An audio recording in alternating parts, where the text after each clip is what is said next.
तो hello my dear students, कैसे हो आप सब और कैसी चल रही है आप सभी के बोर्ड एग्जाम की तैयारी। तो हमारे बहुत सारे स्टूडेंट कमेंट कर रहे थे, सर आप क्लास 12 केमिस्ट्री के मॉडल पेपर पर वीडियो बनाइए, यानी कि एक ऐसा मॉडल पेपर लेकर आइए जिसमें सारे के सारे क्वेश्चन बहुत ज्यादा इंपॉर्टेंट हो।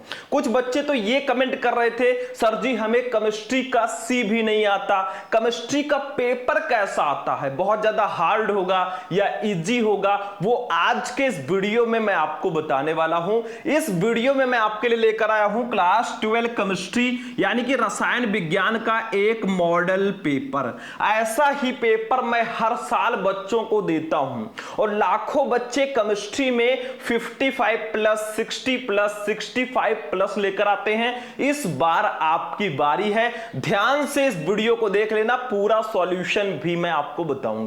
तो जब आपको पेपर मिलेगा यहां पे अपना रोल नंबर डाल देना, यहां पे नाम डाल देना। ये 2027 रसायन विज्ञान का मॉडल पेपर है। इस साइड में आपका पेपर कोड दिया रहेगा, पूरे 70 नंबर का आपका पेपर होगा केमिस्ट्री का, ठीक है। ये पेपर कोड आपको कॉपी में फिल करना होता है, ठीक। उसके बाद में समय आपको 3 घंटे 15 मिनट दिया जाएगा।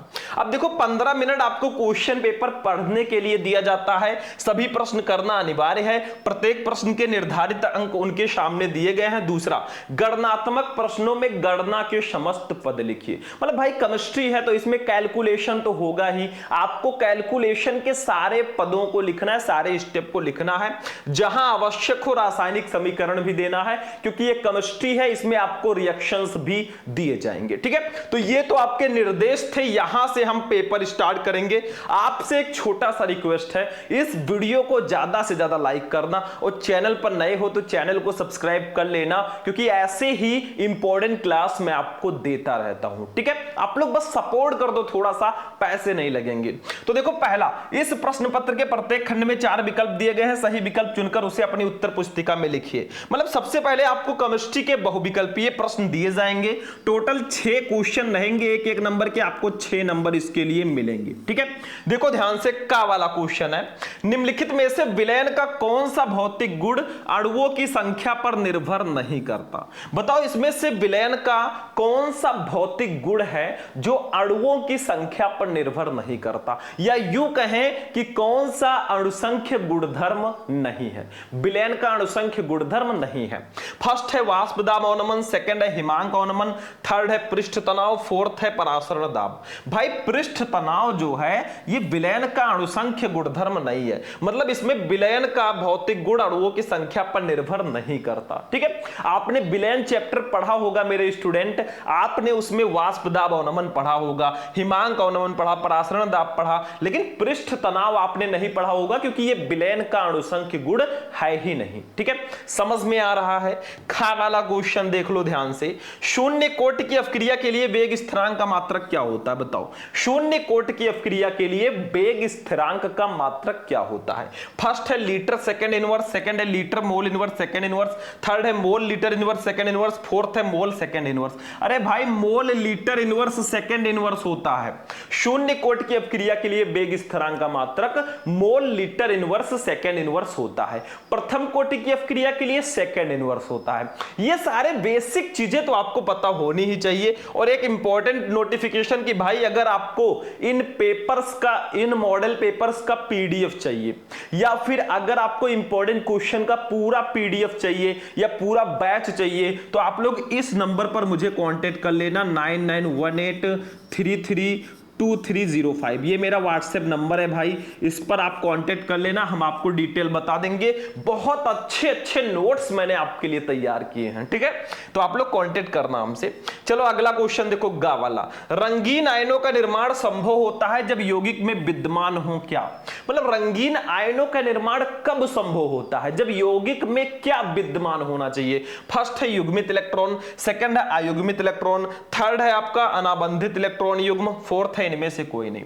तो देखो रंगीन आयनों का निर्माण तभी संभव होगा जब यौगिक में अयुग्मित इलेक्ट्रॉन होंगे, अनपेयर्ड इलेक्ट्रॉन होंगे, तभी जो है रंगीन आयनों का निर्माण संभव होगा। हो सकता है बहुत सारे बच्चों को समझ में ना आ रहा हो। देखो बच्चों, अभी आप स्टार्टिंग के चैप्टर्स पढ़ रहे हैं, ठीक है, और ये सारे क्वेश्चन चैप्टर 4, 5 के हैं, तो आपको हो सकता है समझ में ना आए, लेकिन पूरा पेपर तो समझ लो भाई। कुछ समझे रहोगे कि पेपर कैसा आता है, किस तरह से आता है, तो आप ही के लिए बेनिफिशियल होगा। घा वाला क्वेश्चन देख लो बच्चों।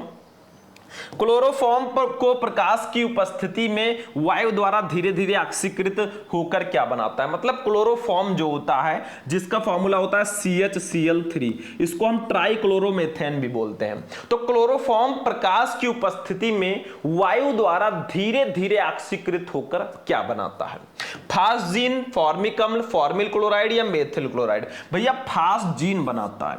अगर क्लोरोफॉर्म प्रकाश की उपस्थिति में वायु द्वारा धीरे धीरे ऑक्सीकृत होता है ना, तो अत्यंत विषैली गैस फास्जीन बनाता है। आपका फर्स्ट ऑप्शन बिल्कुल बिल्कुल सही होगा। समझ में आ रहा है? देखो, अगर समझ में आ रहा है या हमारा अगर वीडियो आपको अच्छा लग रहा है तो वीडियो को लाइक कीजिए, ताकि हमें भी लगे कि हमारे बच्चे पसंद कर रहे हैं।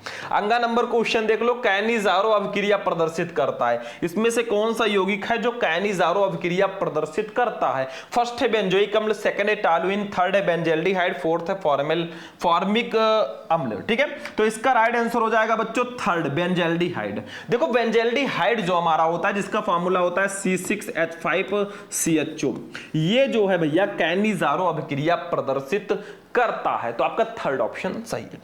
चा वाले क्वेश्चन पे आ जाओ बच्चों। एस्कॉर्बिक अम्ल है। एस्कॉर्बिक अम्ल जो है ये क्या है? प्रोटीन है, एंजाइम है, हार्मोन है या विटामिन है? भाई ये विटामिन है। विटामिन सी का वैज्ञानिक नाम या रासायनिक नाम एस्कॉर्बिक अम्ल होता है। आपको फंसा दिया गया है इस क्वेश्चन में। एस्कॉर्बिक अम्ल क्या है? विटामिन है।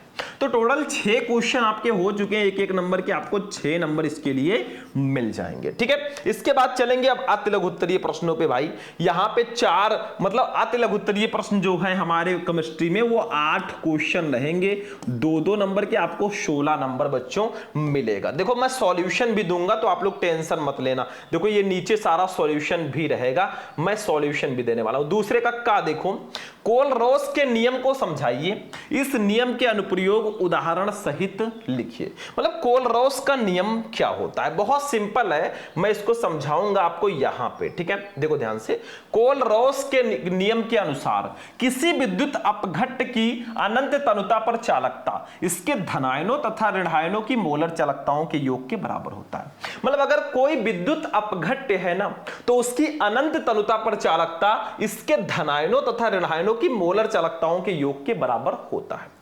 जैसे हमें पता ही है कि भाई अगर HCl मान लीजिए है, HCl कोई विद्युत अपघट्ट है, तो ये किस में टूटेगा? अगर इसका विद्युत अपघटन कराएंगे हम लोग तो ये H+ में टूट जाएगा, इसका धनायन होगा, और Cl- में ये टूट जाएगा। ठीक है, लेकिन यहां पे ये तो मैं समझा रहा हूं भाई कि इसमें ये विद्युत अपघटन पे टूटेगा, लेकिन इनका कहना है किसी विद्युत अपघट्ट की अनंत तनुता पर चालकता। तो मान लीजिए कि ये देखिए, ये लैम्डा m जो है मोलर चालकता है। अब अनंत तनुता पर है तो हमने ऐसे लगा दिया लैम्डा m HCl, यानी कि HCl विद्युत अपघट्ट की अनंत तनुता पर जो मोलर चालकता होगी वो किसके बराबर होगी? किसके बराबर होगी? कहा गया है, देखो, इसके धनायनों तथा ऋणायनों की मोलर चालकताओं के योग के बराबर होगी। तो धनायन है H+, ऋणायन है Cl-, तो इसको ऐसे लिख देंगे। देखो ध्यान से समझना। तो यहां पे आपका हो जाएगा लैम्डा इनफाइनाइट H+ यानी कि धनायन की मोलर चालकता, और प्लस आपका हो जाएगा लैम्डा इनफाइनाइट Cl-।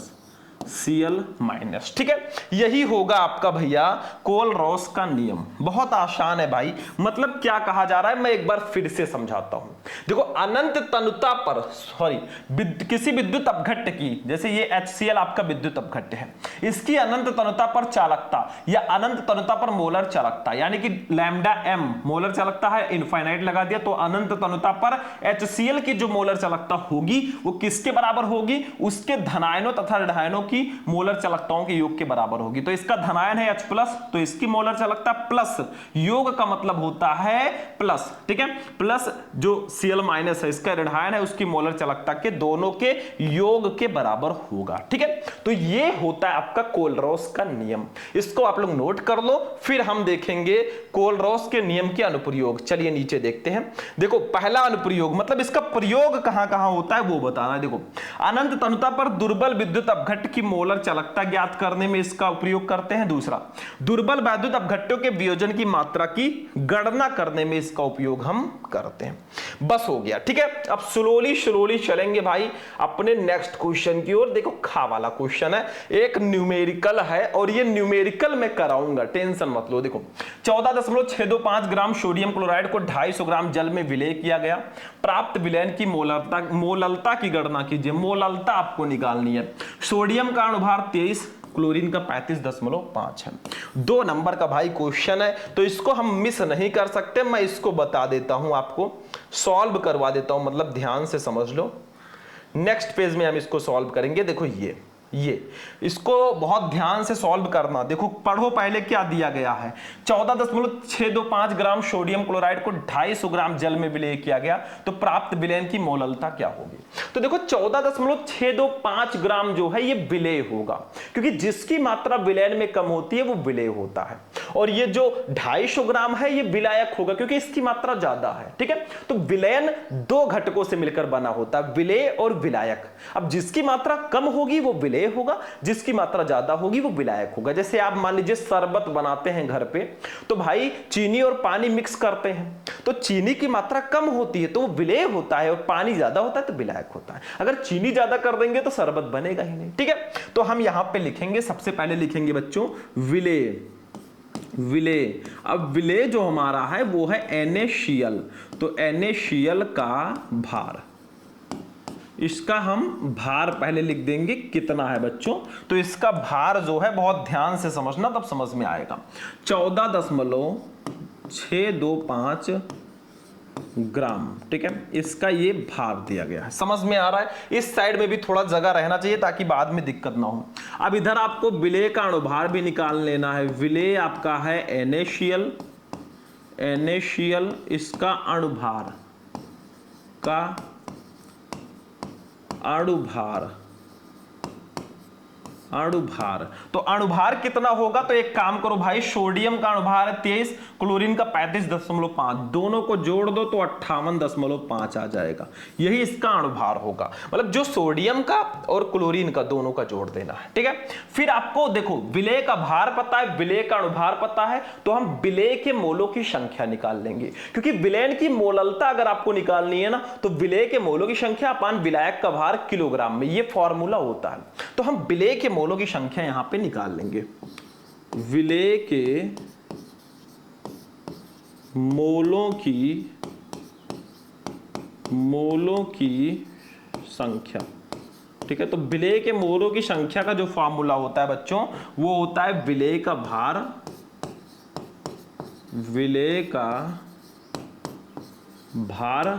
अपान विलय का अणुभार, विलय का अणुभार, ठीक है। तो देखो विलय का भार जो है वो कितना है, 14.625 ग्राम, 14.625, और अणुभार जो है वो 58.5 है। तो 14.625 को जब 58.5 से डिवाइड करोगे ना, तो 1/4 आएगा, 14 चौका 56। इसको भी कट करोगे तो 0.25 आएगा, ठीक है। तो यही हमारा विलय के मोलों की संख्या हो जाएगी। थोड़ा नीचे में लिख देता हूं, जगह कम है भाई। तो विलय के मोलों की संख्या, ठीक है। तो विलय के मोलों की संख्या जो है वो आ गई हमारी 0.25 मोल, ठीक है। इतना आ गया। अब चलो भैया, अभी तो मापी है मुट्ठी भर जमी हमने, अभी देखो क्या करना है। अब हमें निकाल लेना है भैया विलायक का भार। देखो 250 ग्राम दिया गया है, तो यहां पे हम निकाल लेंगे विलायक का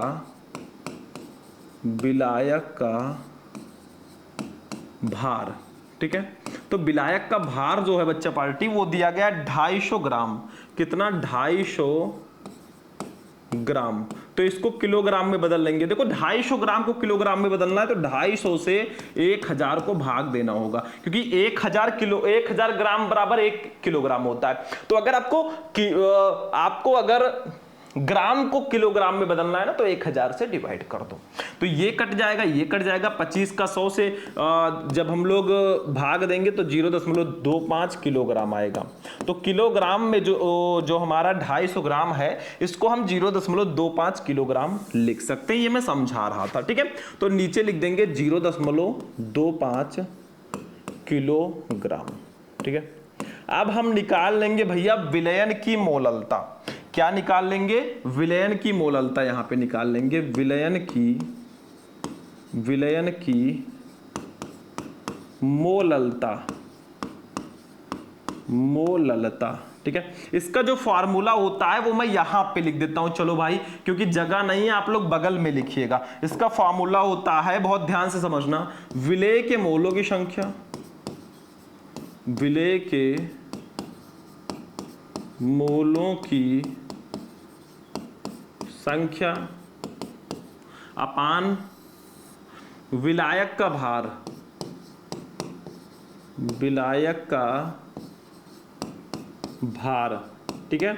और विलायक का भार जो होगा बच्चों वो किलोग्राम में होगा, किलोग्राम में, ठीक है। अब हम वही वाला रख देंगे वैल्यू भाई, जो साइड में वैल्यू है। देखो विलेय के मोलों की संख्या हमने 0.25 निकाला था, और हमने विलायक का भार भी 0.25 निकाला है, तो सेम है तो कट जाएगा। तो हमारा फाइनली एक आएगा, क्या आएगा? विलयन की जो मोललता आएगी, ध्यान से समझो, विलयन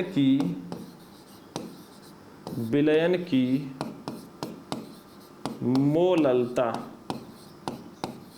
मोललता बराबर हो जाएगा 1 मोल प्रति किलोग्राम। इसका मात्रक हो जाएगा मोललता का मोल प्रति किलोग्राम, ठीक है। तो ये हमारा आंसर हो जाएगा, यही हमारा फाइनल आंसर हो जाएगा, ठीक है। मतलब हमें विलेय का भार दिया गया है, विलेय का अणुभार भी पता है, तो हमने विलेय के मोलों की संख्या निकाल ली भाई, ठीक है। 0.25 मोल आ गया। फिर विलायक का भार हमने निकाल लिया, 250 ग्राम था, 0.25 किलोग्राम आ गया। विलयन की मोललता का फॉर्मूला लगा दिया, विलेय के मोलों की संख्या अपान विलायक का भार किलोग्राम में, और दोनों सेम थे, मैंने काट दिया। विलयन की मोललता 1 मोल प्रति किलोग्राम आ गई, ठीक है। इसका स्क्रीनशॉट ले लो, फिर आगे बढ़ते हैं।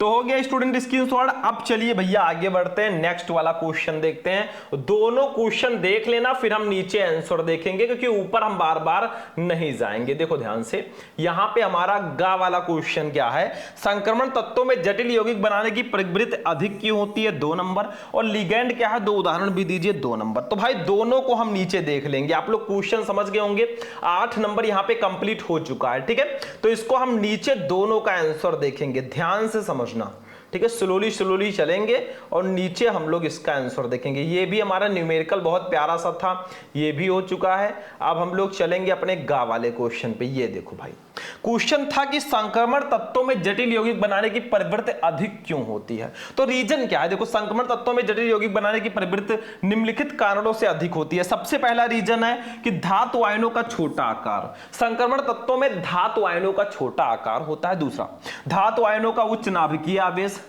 आवेश भी उच्च होता है। तीसरा, लिगैंड द्वारा प्रदान किए गए इलेक्ट्रॉनों के एकाकी युग्मों को ग्रहण करने के लिए उपयुक्त ऊर्जा के रिक्त डी कक्षक की प्राप्यता। यही 3 कारण है कि संक्रमण तत्वों में जटिल यौगिक बनाने की प्रवृत्ति अधिक होती है। इसका स्क्रीनशॉट ले लो भाई। अगला क्वेश्चन है भैया, लिगैंड क्या है? ये बहुत इंपॉर्टेंट है। लिगैंड क्या है? लिगैंड क्या है? घा वाला क्वेश्चन हमारा था, तो इसका डेफिनेशन समझो, उदाहरण भी बताता हूं। देखो, वो आणविक अथवा आयनिक स्पीशीज जो संकर यौगिक में केंद्रीय धातु परमाणु अथवा आयन से अस्थायी रूप से जुड़ी होती है, लिगैंड कहलाती है। मतलब जो उपसहसंयोजन यौगिक में केंद्रीय धातु परमाणु या केंद्रीय परमाणु आयन से अस्थायी रूप से जुड़ी होगी, वो लिगैंड होगी। जैसे कुछ उदाहरण मैं आपको देना चाहूंगा, ध्यान से आप लोग समझिएगा, ठीक है। चलो, एक उदाहरण हमारा है K4, ठीक है, K4 FeCN6, ये हमारा एक उपसहसंयोजन यौगिक है, ठीक है। तो ध्यान से समझो, K4 FeCN6। तो देखो यहां पे क्या होगा, ये जो हमारा Fe है, ये हमारा है केंद्रीय धातु परमाणु,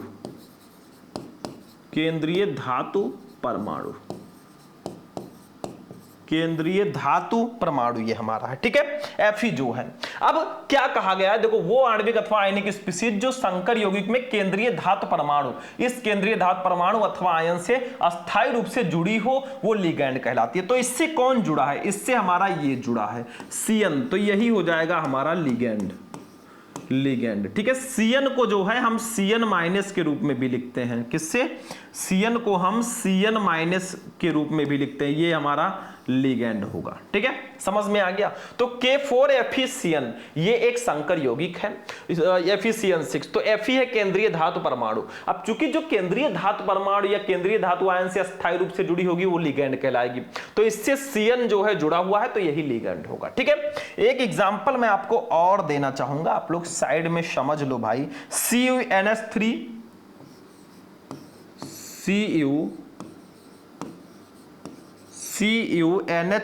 का 4, ठीक है, 2 माइनस, ये भी हमारा एक संकर यौगिक ही है, ठीक है। CuNH3 का 4 2 माइनस, ठीक। तो यहां पे जो Cu हमारा है इसको समझो, थोड़ा सा ध्यान से समझना। ये जो Cu है ये केंद्रीय परमाणु आयन है, ठीक है, ये केंद्रीय धातु आयन है, ठीक है। और इससे अस्थायी रूप से कौन जुड़ा है, इससे अस्थायी रूप से NH3 जुड़ा है, तो यही लिगैंड होगा। क्या होगा, यही हमारा लिगैंड होगा, ठीक। तो समझ में आया क्या कहा गया, वो आणविक अथवा आयनिक स्पीशीज जो संकर यौगिक में केंद्रीय धातु परमाणु या केंद्रीय धातु आयन से अस्थायी रूप से जुड़ी हो वो लिगैंड कहलाती है। दोनों एग्जाम्पल आपके सामने है, स्क्रीनशॉट फटाफट ले लो आप लोग, ठीक है। तो हो गया स्क्रीनशॉट बच्चों। तो 4 क्वेश्चन आपका अतिलघु उत्तरीय हो चुका है। अब देखिए 4 क्वेश्चन और रहेंगे नीचे। अब यहां पे मैं आपको इसका सॉल्यूशन नहीं देने वाला, कब दूंगा, देखो पूरा पेपर एक वीडियो में सॉल्व कराना पॉसिबल नहीं है, मैं आपको ऐसे ही सॉल्यूशन देता रहूंगा, अलग अलग क्लासेस में क्वेश्चंस आपको कराता रहूंगा, बस आप हमसे जुड़े रहे लगातार। देखो तीसरे का 4 क्वेश्चन यहां पर भी अतिलघु उत्तरीय होगा, तभी तो 8 क्वेश्चन होगा 16 नंबर का। देखो एक अवाष्पीय पदार्थ के 2.5 ग्राम को 100 ग्राम बेंजीन में घोलने पर क्वथनांक की 0.4 डिग्री सेल्सियस वृद्धि हुई है। बेंजीन के लिए मोलल उन्नयन स्थिरांक 2.67 है। पदार्थ के अणुभार की गणना कीजिए। ये सब न्यूमेरिकल में पहले भी करवा चुका हूं। फैराडे का विद्युत अपघटन का प्रथम नियम लिखिए, बहुत इंपॉर्टेंट है। फैराडे के विद्युत अपघटन के नियम आपको पढ़ने ही पढ़ने, कोई भी नियम हो, पूरे केमिस्ट्री में सारे नियम पढ़ना है। SO2 Cl2 को अपनी प्रारंभिक मात्रा से आधी मात्रा में वियोजित होने में 60 मिनट का समय लगता है। यदि अभिक्रिया प्रथम कोट की हो तो वेग स्थिरांक की गणना कीजिए। भाई बहुत आसान है, K = 0 T half equal to या K equal to 0.6932 upon T half कर सकते हो, ठीक है, यही है। क्या होता है जब मेथिल अल्कोहल एसिटिल क्लोराइड के साथ अपक्रिया करता है, 2 नंबर। मतलब बेटा 4 क्वेश्चन आपके हैं 2-2 नंबर के, 8 नंबर आपको यहां पर भी मिलेंगे। और टोटल अगर देखा जाए अतिलघु उत्तरीय प्रश्न तो 8 × 2 यानी कि 16 नंबर का अतिलघु उत्तरीय प्रश्न रहेगा। फिर हम 3-3 नंबर वाले लघु उत्तरीय प्रश्नों को देख लेते हैं। 4 क्वेश्चन टोटल रहेंगे। देखो चौथे का ये 3 नंबर वाले लघु उत्तरीय प्रश्न है। देखो न्यूक्लिक अम्ल क्या होते हैं, इनके 2 महत्वपूर्ण कार्य लिखिए, 3 नंबर। मतलब 4 क्वेश्चन रहेंगे 3-3 नंबर के, 12 नंबर आपको मिलेगा। सिद्ध कीजिए कि प्रथम कोट की अपक्रिया को 3/4 पूर्ण करने में लगा समय अर्ध क्रिया को पूर्ण करने में लगे समय का 2 गुना होता है, 3 नंबर। स्मिथ अपक्रिया द्वारा एथिलेमीन बनाने का रासायनिक समीकरण लिखिए तथा एथिलेमीन की एसिटाल्डिहाइड तथा नाइट्रस अम्ल के साथ होने वाली अपक्रियाओं के रासायनिक समीकरण भी लिखिए, 3 नंबर, ठीक है। उसके बाद में मेथिल अल्कोहल से एथिल अल्कोहल कैसे प्राप्त करोगे, 3 नंबर।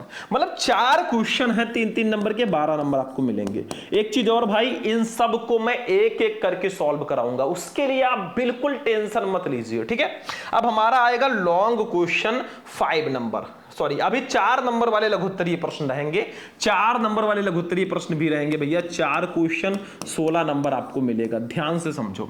देखो ये 5 का अभिक्रिया की कोटि और आणविकता को समझाइए, बहुत इंपॉर्टेंट है। डीडीटी पर संक्षिप्त टिप्पणी लिखिए, बहुत इंपॉर्टेंट है। संयोजकता आबंध सिद्धांत, बैलेंस बॉन्ड थ्योरी यानी कि बीबीटी की संक्षेप में व्याख्या कीजिए, बहुत इंपॉर्टेंट है। ल्यूकास परीक्षण क्या है, इसका प्रयोग किस प्रकार के यौगिकों को पहचानने में किया जाता है, उदाहरण सहित बताइए, 4 नंबर, बहुत इंपॉर्टेंट है। 4 × 4 16 नंबर आपको इसके लिए भी मिलेगा। देखो ये सब क्वेश्चन मैं आपको पहले भी करवा चुका हूं और आगे भी करवाता रहूंगा, उसके लिए टेंशन मत लेना।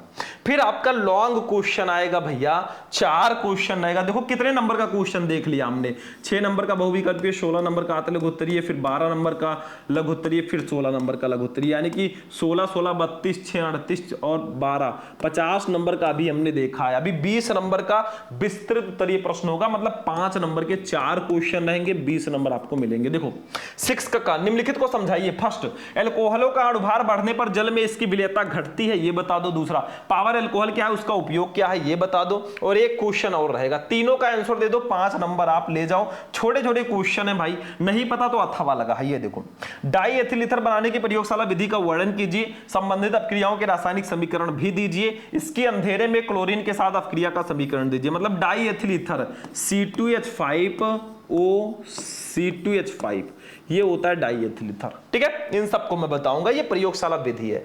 फिर आता है रिएक्शन, क्या होता है जब, कैसे प्राप्त करोगे। देखो क्या होता है जब केवल रासायनिक समीकरण दो, 5 रिएक्शन रहेंगे 5 नंबर के, केवल आपको रिएक्शन बताना है। फिर देखो फर्स्ट, मेथिल क्लोराइड की अपक्रिया केसियन से होगी तो क्या बनेगा। फॉर्मेल्डिहाइड फेलिंग मिलेन के साथ अपक्रिया करता है, क्या बनता है। क्लोरोफॉर्म को चांदी के चूर्ण के साथ गर्म किया जाता है, क्या बनेगा। बेंजोइक अम्ल को सांद्र H2SO4 की उपस्थिति में हाइड्रोजोइक अम्ल के साथ अपकृत करा जाता है तो क्या बनेगा। फिनॉल का एसिटिलीकरण पिरिडीन की उपस्थिति में होता है तो क्या बनेगा। पांचों का सिर्फ आपको रिएक्शन देना है, 5 नंबर आपका फिक्स है। नहीं पता तो अथवा लगा रहेगा, ये दूसरा कर लो भाई। कैसे प्राप्त करोगे, केवल रासायनिक समीकरण दो, 5 क्वेश्चन 5 नंबर के, इसमें भी आपको रिएक्शन ही देना है। देखो फर्स्ट, ग्रिग्नार्ड अपकर्मक से एसिटिक अम्ल कैसे बनाओगे, एसीटोन से क्लोरोफॉर्म कैसे बनाओगे, एसिटिक अम्ल से एसिटोमाइड कैसे बनाओगे, फिनॉल से टाइलोइन कैसे बनाओगे, फिनॉल से एनिलीन कैसे बनाओगे, इन सब को मैं पढ़ाऊंगा और मैंने पढ़ा भी रखा है। आप लोग सर्च करोगे कैसे प्राप्त करोगे important reaction, Shubham lecturer video आपको मिल जाएगा, ठीक है। अगला क्वेश्चन 7 नंबर, शुद्ध एसीटोन बनाने की प्रयोगशाला विधि का वर्णन कीजिए, इसके प्रमुख रासायनिक गुण भी दीजिए, 5 नंबर अथवा लगा है। एथिलेमीन बनाने का रासायनिक समीकरण लिखिए तथा निम्न के साथ इसकी रासायनिक अपक्रियाओं का समीकरण भी दीजिए। मतलब एथिलेमीन C2H5NH2 ये हमारा एथिलेमीन होता है, ठीक है, ये कर सकते हो। नहीं पता, एक और क्वेश्चन रहेगा भाई, ये देखो बहुत ध्यान से समझना। हाँ, ये एथिलेमीन वाला थोड़ा और है, देखो यहां तक है, ये इन दोनों के साथ रिएक्शन भी बताना है। फिर एक क्वेश्चन और रहेगा लास्ट, ग्लूकोज का संरचना सूत्र लिखिए, इसकी 3 रासायनिक अपक्रियाओं का वर्णन कीजिए जिनसे इसके पॉलीहाइड्रोक्सी एल्डिहाइड का होना सिद्ध होता है, अथवा लगा है। प्रोटीन के द्वितीयक संरचना से आप क्या समझते हैं, प्रोटीन की संरचना को स्थायित्व प्रदान करने वाले कारकों को लिखिए, 5 नंबर बस हो गया। मतलब हमारे पूरे केमिस्ट्री का पेपर 70 नंबर का हो चुका है। जिसका सॉल्यूशन मैंने दिया वो बहुत अच्छा है भाई, जिसका सॉल्यूशन नहीं दिया वो मैं आगे आगे देता रहूंगा। आप लोग बस वीडियो को ज्यादा से ज्यादा लाइक करना और ये समझ जाओगे 6 नंबर का बहुविकल्पीय, 16 नंबर का आंतरिक लघुत्तरीय, फिर 12 नंबर का लघुत्तरीय, 16 नंबर का लघुत्तरीय और 20 नंबर का विस्तृत उत्तरीय, यानी कि 70 नंबर का पेपर होगा। सबसे ज्यादा नंबर के दोनों लघुत्तरीय प्रश्न आएंगे 28 नंबर के, तो सबसे ज्यादा लघुत्तरीय प्रश्नों पर ध्यान देना। फिर 5 नंबर वाले क्वेश्चन को घोल कर पी लेना और अति लघुत्तरीय भी बहुत इंपॉर्टेंट है, 2 नंबर वाला, इसको भी तैयार करना। मतलब भैया बहुविकल्पीय को छोड़ के बाकी सब में कांटे की टक्कर है। बाकी क्लास कैसा लगा, इस वीडियो को ज्यादा से ज्यादा लाइक करना, चैनल पर नए हो तो चैनल को सब्सक्राइब कर लेना, अपने दोस्तों के साथ भी इस वीडियो को शेयर कर देना। बाकी हम चलते हैं, फिर आपसे मिलेंगे किसी नेक्स्ट इंपॉर्टेंट वीडियो में, तब तक के लिए जय हिंद।